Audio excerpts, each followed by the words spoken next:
the truth.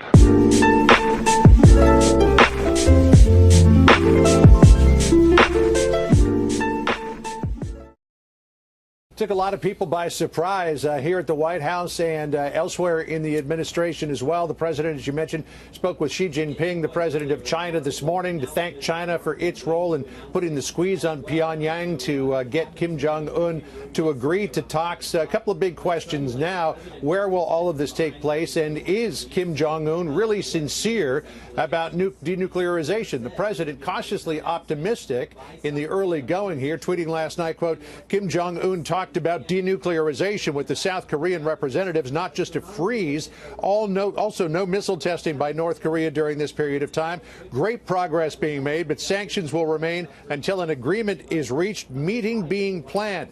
South Korea's national security advisor, you played the sound from him, Chung Yi-yong, last night, saying that the president's program of maximum pressure on North Korea was responsible for getting to this point. The Secretary of State Rex Tillerson saying things turned around very quickly with Kim Jong-un in just the last week or so. Listen here.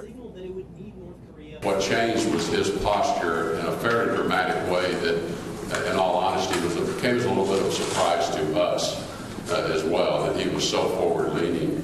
Many people, though, are still very skeptical that this is going to lead anywhere. Senator Marco Rubio concerned that Kim, like his father and his grandfather before him, will try to play the United States. Listen here. He's luring us into these negotiations, but then he will make demands that he knows we can never agree to, like the U.S. abandoning South Korea. At that point, he will go to the world and say, look, I've been very reasonable. I met with the president. I've been willing to be flexible.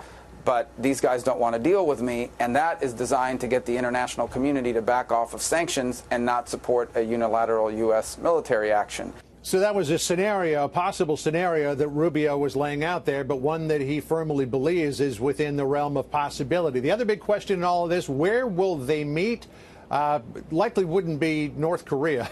It's pretty safe to say. It would have to be someplace, though, where Kim feels safe. But then you also don't want to give Kim the PR victory of the president traveling halfway around the world for a meeting that may not go anywhere. So there may have to be some sort of middle ground, or maybe the United States insists that it has to happen on American soil. Also being discussed who will be involved in the planning for all of this and who will be involved in the delegation. I'm told the president, obviously, the vice president, also the Secretary of State, likely to be Matt Pottinger, who's one of the big people on that part of the world at the National Security Council. But clearly the State Department's also going to want a big piece of this as well, Melissa. So we'll see how they put the pieces of this all together. Got 1, 2, 3, 4, 5, 6, 7, 8 M's in my